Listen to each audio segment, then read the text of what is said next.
एक बड़ा घटनाक्रम घटा है जहां एक तरफ ईरान और अमेरिका के बीच जारी तनाव पर पूरी दुनिया की नजर टिकी है, तो वहीं लेबनान और इजराइल के बीच हुए सीजफायर के बाद हिजबुल्लाह ने जिस तरह से सीजफायर तोड़कर अटैक किया, अब इन सब के बीच इजराइल एक बड़ी खुराफात कर रहा था गजा के अंदर, लेकिन यह करना भारी पड़ गया। दरअसल इजराइल जो है, इजराइल ने गजा के अंदर अपने खास तौर पर एजेंट्स भेजे थे जिनके जरिए वो अमूमन वहां पर माहौल खराब कर सके, लेकिन ये करना भारी पड़ा। आखिरकार इजराइल के कई एजेंट्स वहां पर धर दबोचे गए हमास की तरफ से और बड़ी कार्रवाई की गई। पहली बड़ी खबर। दूसरा ये कि मात्र 48 घंटे बचे हैं। 48 घंटे के बाद ये देखना होगा कि ईरान अमेरिका के बेस पर दोबारा अटैक करेगा नहीं करेगा, क्योंकि अभी भी बात अटकी है। सोमवार को जो बातचीत होनी थी वो मंगल तक अभी तक शिफ्ट हो गई है और 22 तारीख के बाद जो समय सीमा तय की गई थी 2 हफ्ते की, वो खत्म हो जाएगी। लेकिन इन सब के बीच ईरान ने फिर से अमेरिकी युद्धपोतों को चीरते हुए स्ट्रेट ऑफ हॉर्मुज में अपनी मौजूदगी दर्ज कराई है। इन सब के बीच दावा यह भी है कि ईरान के एक जहाज पर अटैक हुआ।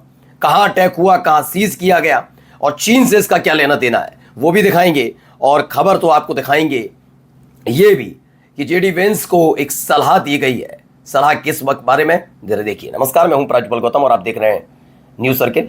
सबसे पहले जरा इस खबर को देखिए। यहां कुछ लोग गिरफ्तार किए गए, ये देखिए यहां पूरी की पूरी रैली निकलती नजर आ रही है। यह हमास के लड़ाकों ने कुछ लोगों को गिरफ्तार किया है, उसके बाद की ये तस्वीर बताई जा रही है। ये कौन लोग हैं जिन्हें गिरफ्तार किया गया, क्या हुआ, बताता हूं। दरअसल हमास ने गजा के अंदर एक सर्च ऑपरेशन शुरू किया। हमास और जो कि गजा का है लेना देना तो अमूमन लेबनान और ईरान दोनों ने, ईरान ने पहले शुरू किया था, उसके बाद लेबनान यानी हिजबुल्लाह ने किया था। जब दंगे हुए उसके बाद लगातार वहां कार्रवाई हो रही है और मोसाद के एजेंट वहां पकड़े जा रहे हैं। अभी हिजबुल्लाह ने भी कुछ ऐसी तर्ज पर कई लोगों की गिरफ्तारी की थी। अब इन सब के बीच गजा के अंदर भी कुछ ऐसा ही किया गया। हमास के ने खोजा कई लोगों को, गजा में इजराइल से जुड़े एजेंट्स मारे गए। एक के बाद एक ये कार्रवाई गजा के अंदर हुई है। यानी इजराइल अपनी मौजूदगी गजा में बनाए रखने के लिए एक तो भाड़े के लड़ाकों का इस्तेमाल कर रहा था। भाड़े के लड़ाके में शब्द क्यों कह रहा हूं बताऊंगा अभी आपको।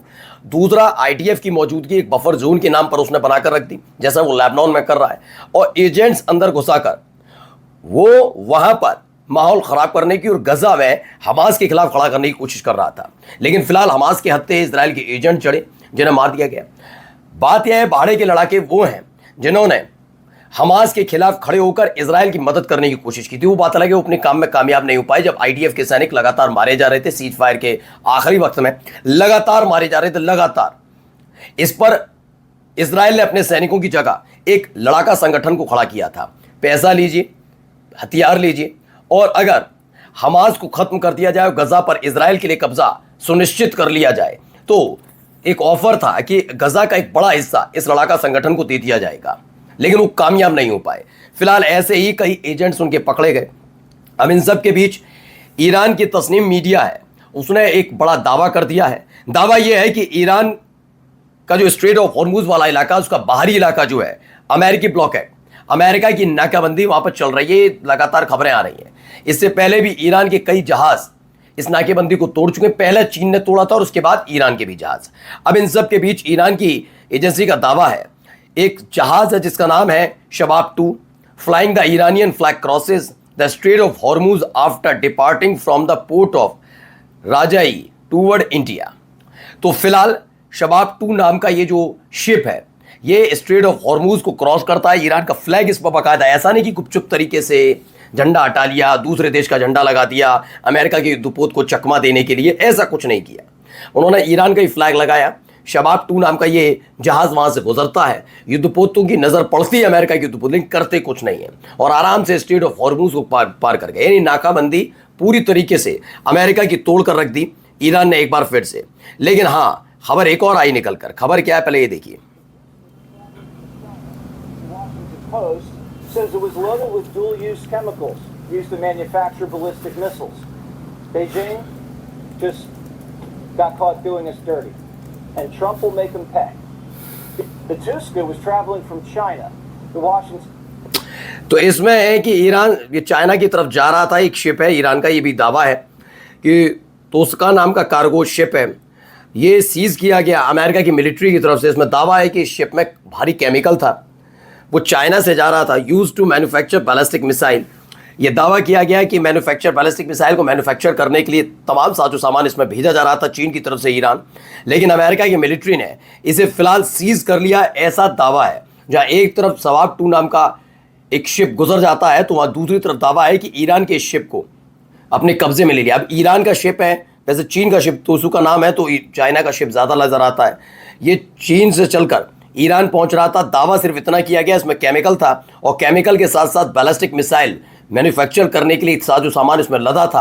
अमेरिका ने यह दावा करते हुए इस शिप को कब्जे में ले लिया है। अब आगे देखते हैं, अभी 24 घंटे के बाद इसका क्या फर्क पड़ता नजर आता है, क्योंकि लगातार बात एक ही चीज पर अटकी हुई है। 2 हफ्ते का सीज फायर 22 तारीख को खत्म होगा। जब भी 22 तारीख खत्म होगा, उससे पहले अमेरिका चाहता कोई सफल बातचीत हो जाए।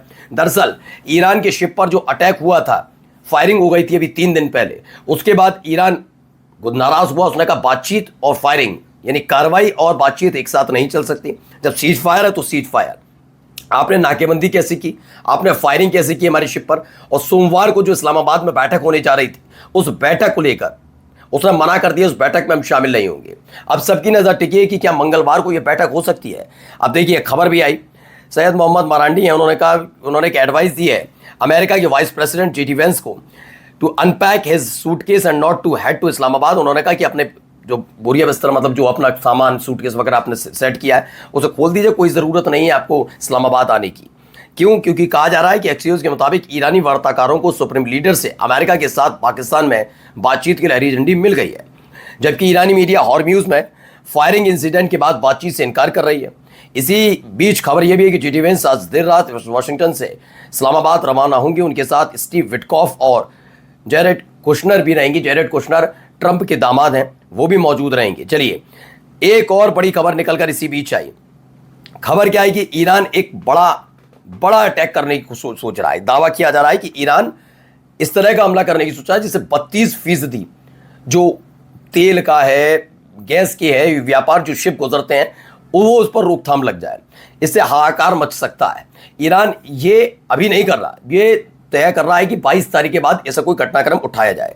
The target according to the Tasnim news agency क्या है, यानूम पाइपलाइन है सऊदी अरब में, इसको टारगेट करने का प्लान है। UAE का फुजरा ऑयल फैसिलिटी है, उसको अटैक करने की सोची है।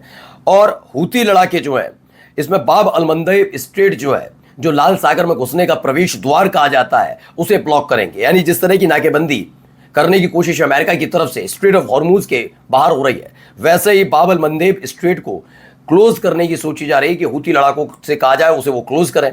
सऊदी अरब और UAE पे बड़े हमले से शुरू होगी, और ये तमाम चीज़ें होंगी तो यकीन मानिए 32% जो ऊर्जा का व्यापार है, एनर्जी जिसमें तेल, पेट्रोल, डीजल, आपका जो गैस है, इसकी सप्लाई रुक जाएगी।